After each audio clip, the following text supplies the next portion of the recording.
I'm super excited to be at More Serverless. I really like that name, More Serverless. Anyway, today's talk, I'm going to be sharing with you how to build serverless applications with Cloudflare Pages.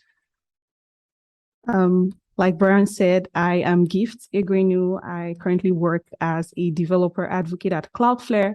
If you'd like to find more about me, you can check me out on my socials, LauraGift_. In today's talk, I would like to go through a few things. And the agenda for the talk will go through, because this is a serverless talk, I like to explain what serverless is, what Edge functions is. I would assume that some people would already know that, but I just like to use this as a primer for the actual direction of the talk. And then going to Cloudflare's network, right? Most of you might be familiar already with Cloudflare, but I'll also explain what Cloudflare actually does and look into the Cloudflare developer ecosystem at glance, because Cloudflare is mostly known for their security offerings, but we also have offerings for developers that are looking to build serverless applications on the edge. So I'll also share some of what those offerings are, and then we'll look at a very short demo of using Cloudflare Pages with functions. Let's get into it. So first, serverless, right? We all know that serverless actually is you're working with servers, but you don't have to manage them. You're offsetting all of those work to either platforms that handle those servers for you. So you only concentrate, or you're only focused on actually writing code. We're familiar with serverless functions, right? Serverless, the idea, but now there is a lot of people talking about the edge, right? What exactly is the edge, and how does that relate to serverless functions in the first place? My go-to explanation of what the edge is depicted in this image right here. So this is currently Cloudflare's global network at large. We currently have more than 270 CDNs or collocations across the entire world. And the idea of the edge servers is each of the dark blue points you see on this map indicates an actual CDN server, an actual collocation that we currently have servers running in. But the idea of edge functions is to have your application or your functions running closest to your end users, right? So also think about not only thinking about these points as CDNs, but also thinking of them as edge servers, right? So we have several different edge servers spread across the globe that allows you to build applications closer to your users.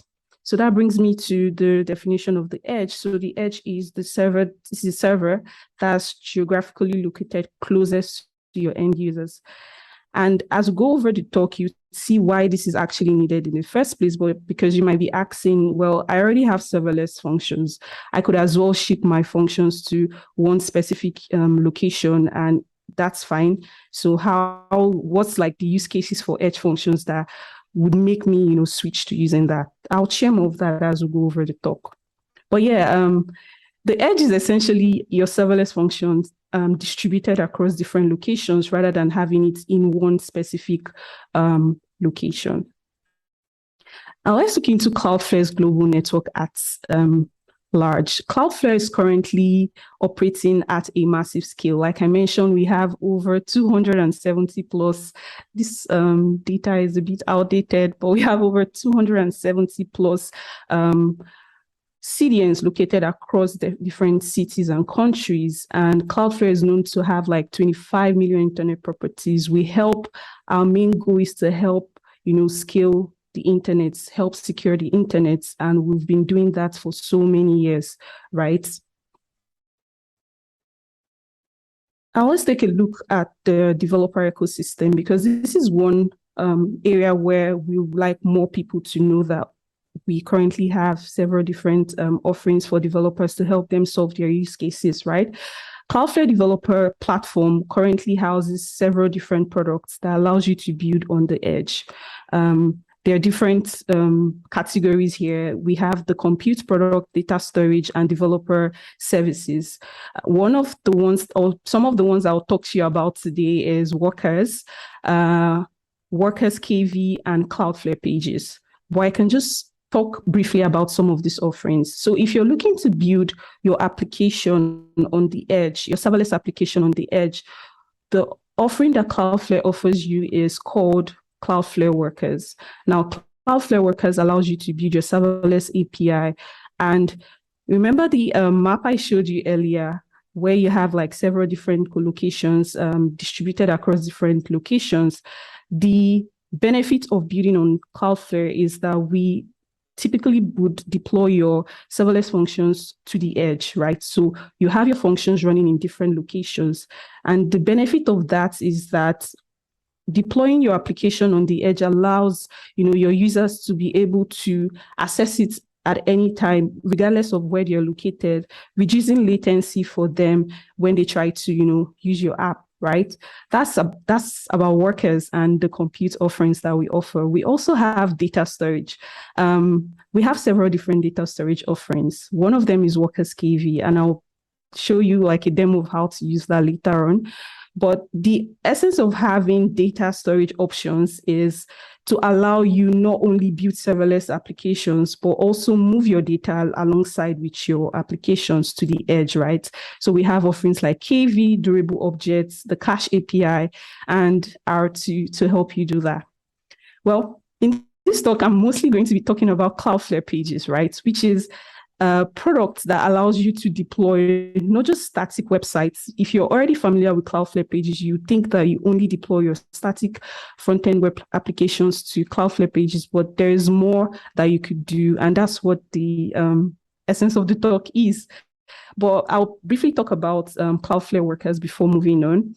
Like I said, Cloudflare Workers allows you to deploy serverless code across the globe with the benefit of deploying to the edge, right? You can write your worker functions in different programming language. As it is, we currently support JavaScript, C++, Rust, C, and so many others.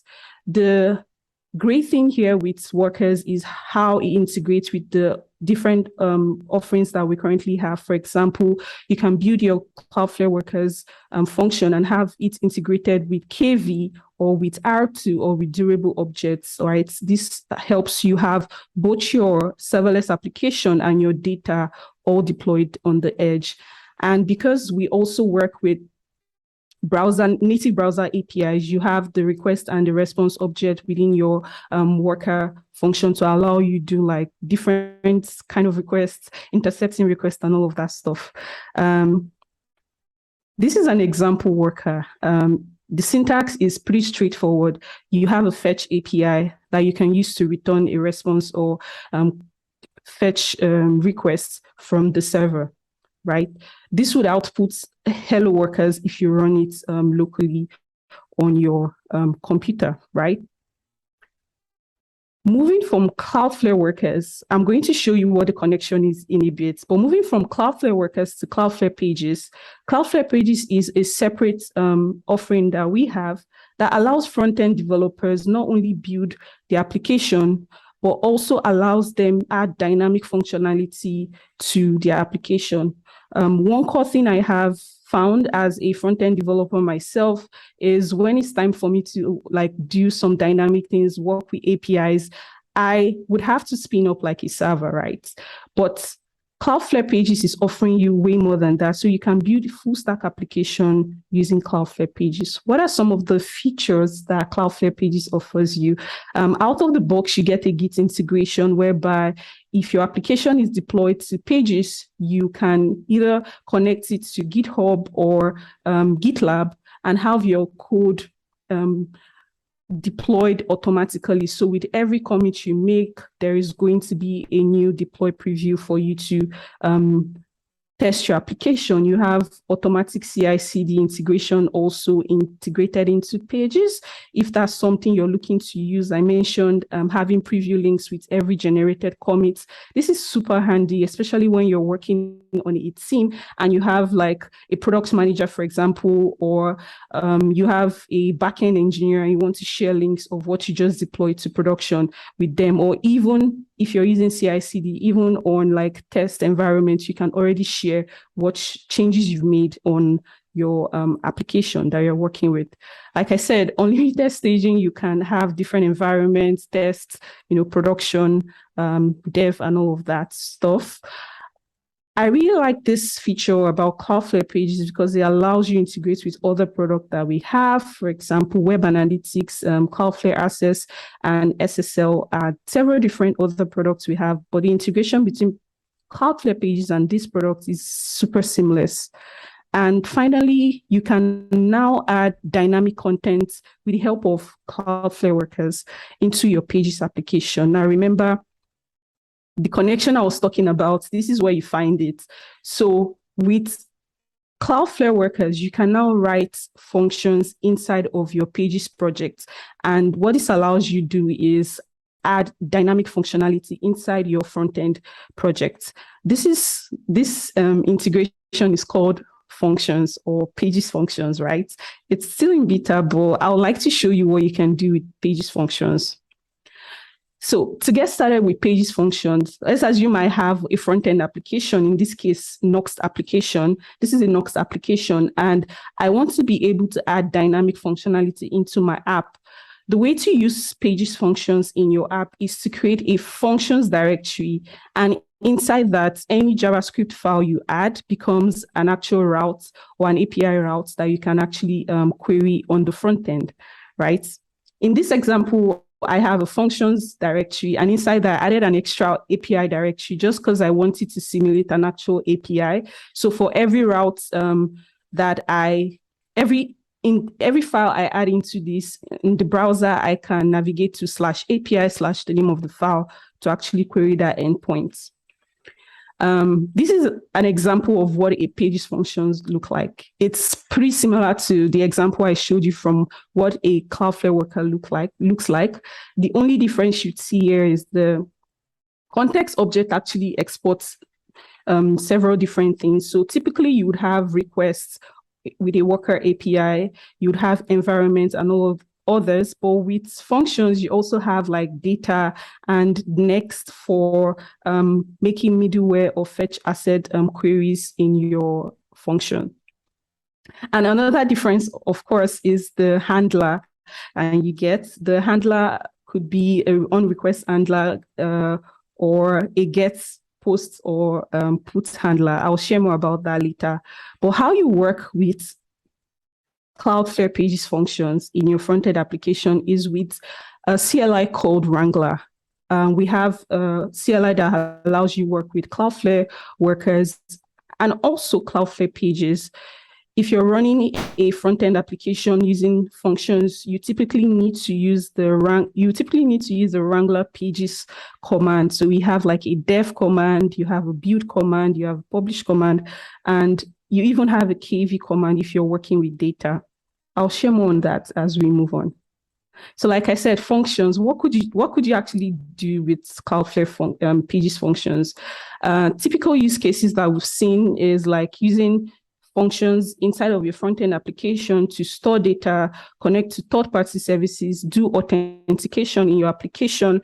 You can also use it for geolocation-based redirects. So for example, if you're trying to make your application specific for setting users in a specific location, you can use the request.cf object, which I'll share what that is later, to perform certain queries inside of your function. You can do custom cache storage with KV integration with Pages. And there's something also called plugins, and plugins allows you to extend the functionality of what you have with Cloudflare Pages. I mentioned request handlers earlier, and the great thing here is this actually simulates how you typically work on a on an API, right? So you could do an on-request post handler if you're working on a post request, or you could substitute this for any other of these listed handlers. Like if I'm doing a GET request, for example, I'll create a function called onRequestGet. Or if you don't want to specify, because inside of a function file, you can have multiple handlers. This would help you define what your API would look like, right? Talking about Pages plugin is another integration with Pages function. And the essence is that Pages plugin is a library that would allow developers to use or augment their existing Pages project with deep integration to function. I'll explain what this is. Now, we've seen many people doing almost the same thing over and over again with their functions. So a typical example is error handling, for example. You're trying to do error handling and you find that in all your several projects, you're rewriting the same code over and over again. The great thing with Pages plugins is that you can, write a plugin that you package into a library that you can then reuse in several of your different projects, Pages projects. We have currently different Pages plugins integration. We have one that allows you to intercept HTML pages and inject third-party scripts. Typical examples of this is like you're using Google Tag, for example, or Google Analytics in your application, and you don't have to rewrite that code all over again because you just need to import a plugin, or validating authorization headers with like an authentication package, third-party package. Storing data in KV or durable objects is also a very good use case for creating a plugin. Server-side rendering web pages with data from a CMS is also another good use case for plugin. And finally, like I mentioned, error handling or analytics tracking performance, you could also create or use a plugin for that. So you don't have to rewrite this code all over again.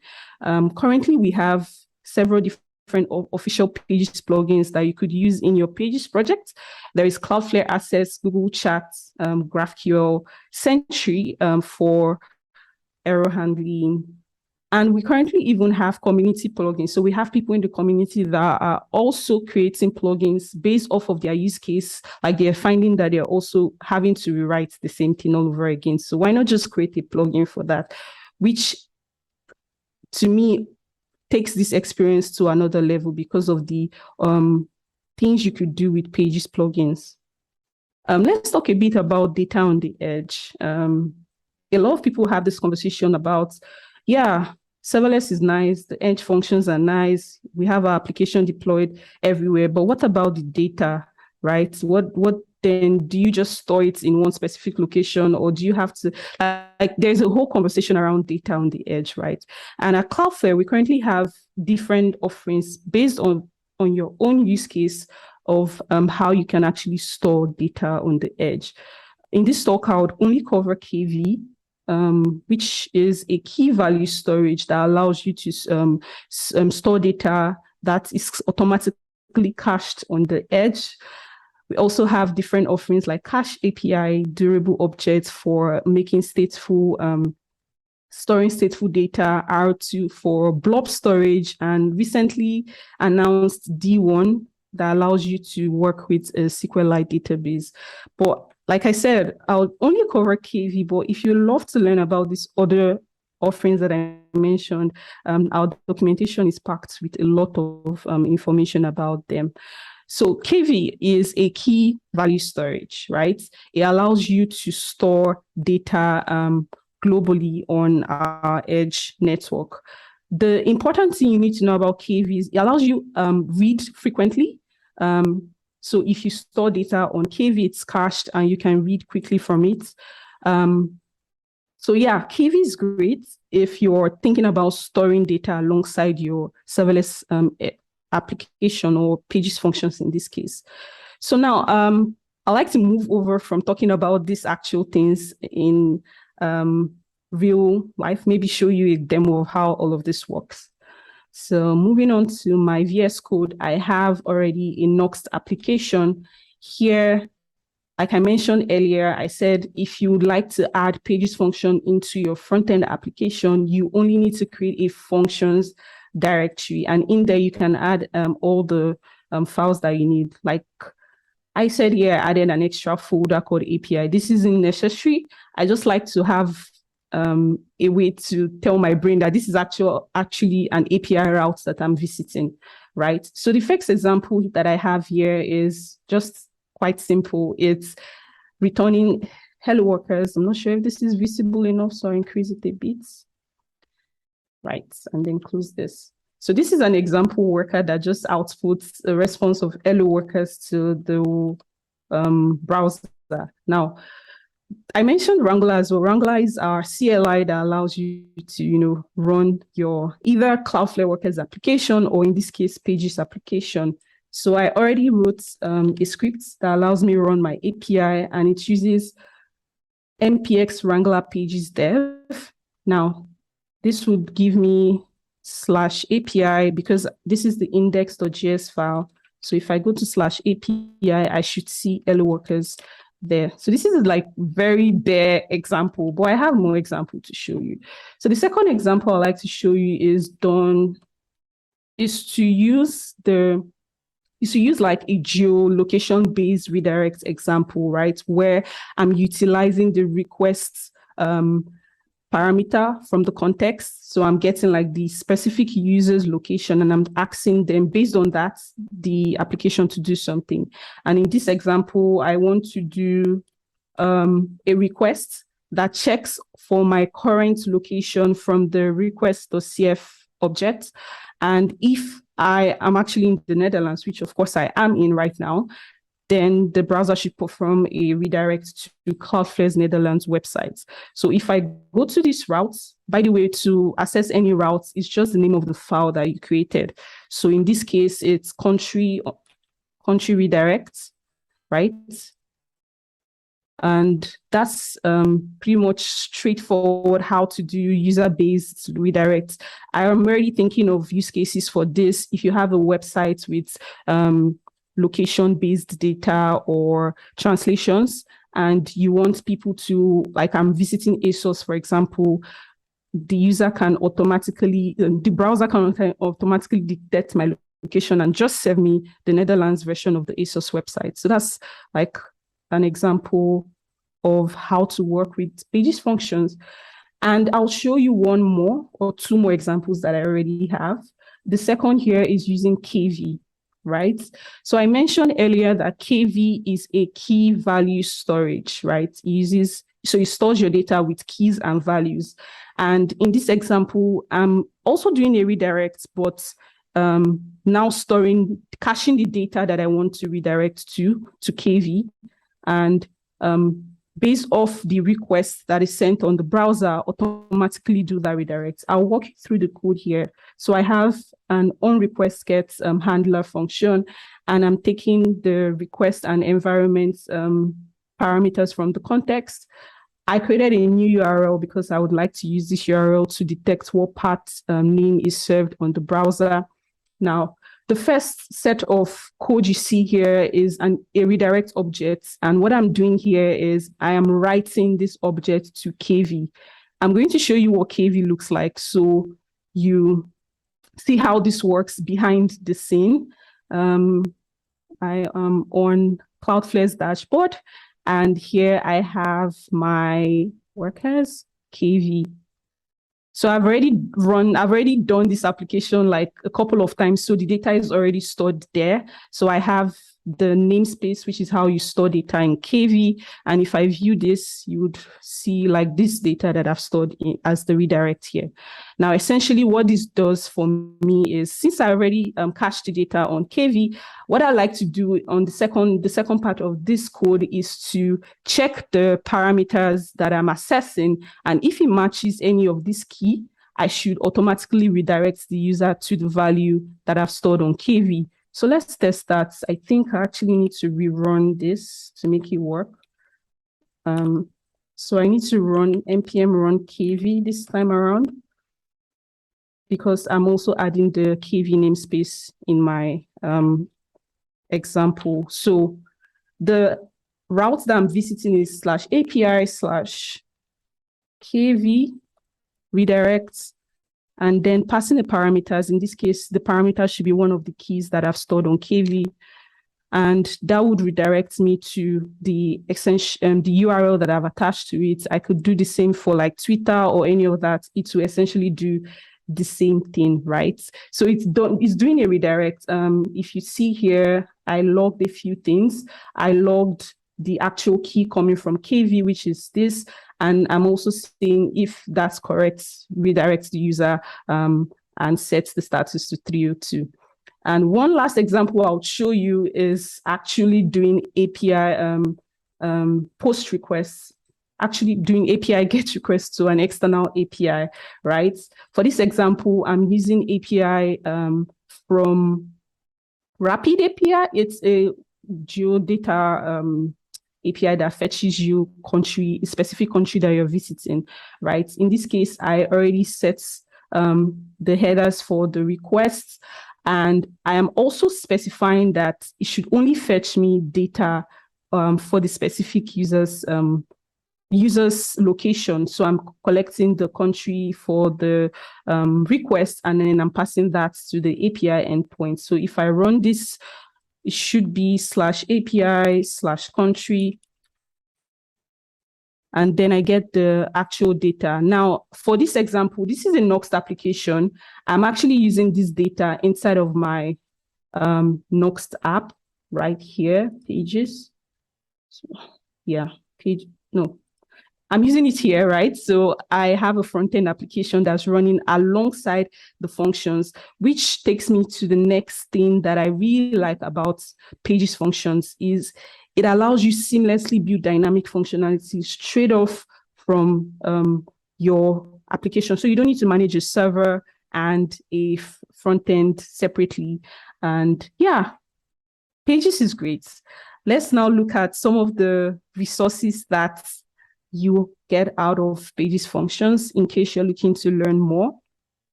The documentation is the first place I recommend you to start with, because of course, that's where you find most of the information that I've shared and even more.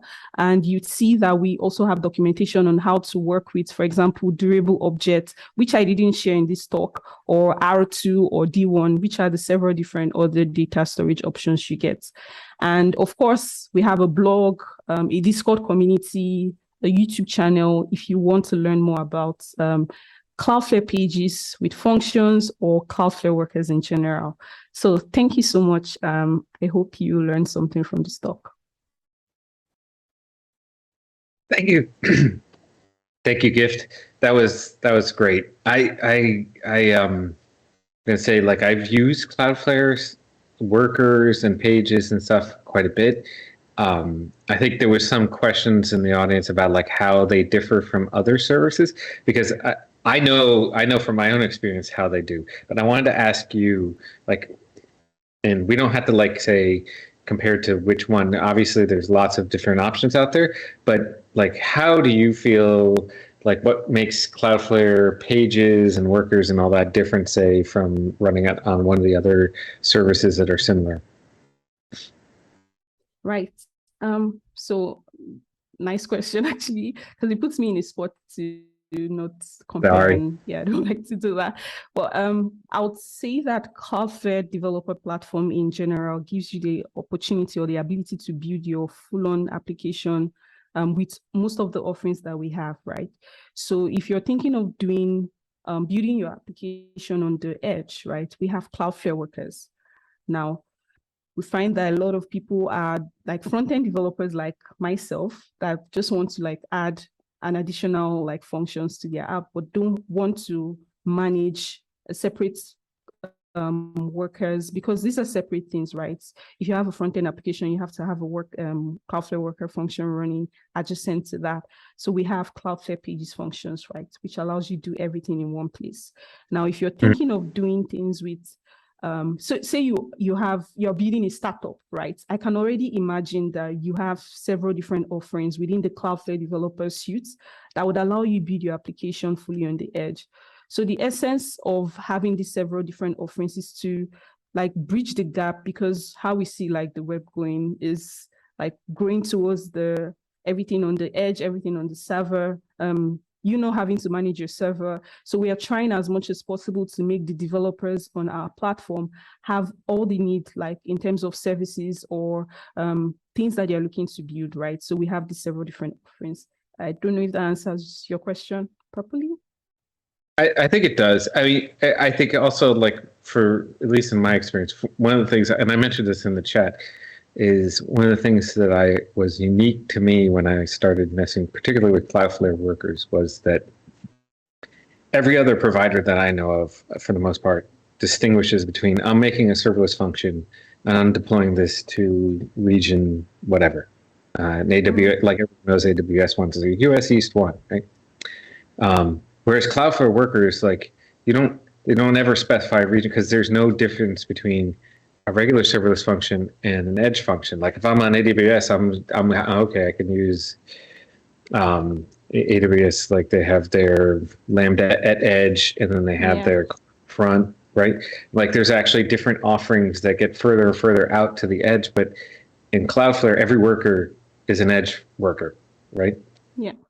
Yeah, you're right. I think that's one of the big differences when you think of like Cloudflare compared to the other offerings out there. Everything is on the edge, running on a V8 engine, super fast for you to access at any point, regardless of the location that your users are at, because that's the essence of the edge functions in the first place. So yeah.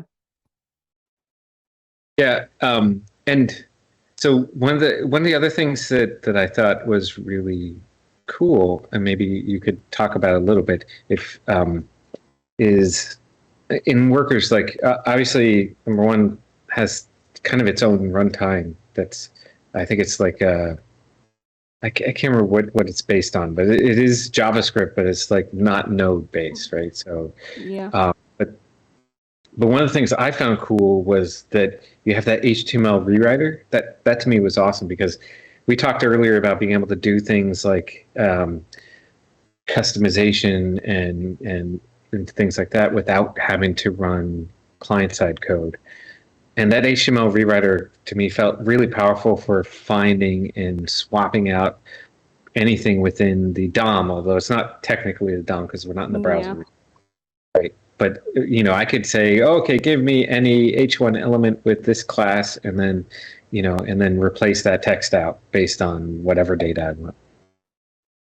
Yeah, I agree. HTML rewriter is like one of the, big things that you get out of using Workers. And for folks that are like building applications that they kind of have like user-facing content in a way in their app, right?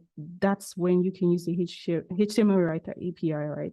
I remember making like a demo application one time. It's a full-on front-end web application, but I didn't have to spin up like a front-end app because I have a worker running, and I'm then using HTML rewriter to like change the colors on the website, do text, font, and all of that manipulation directly.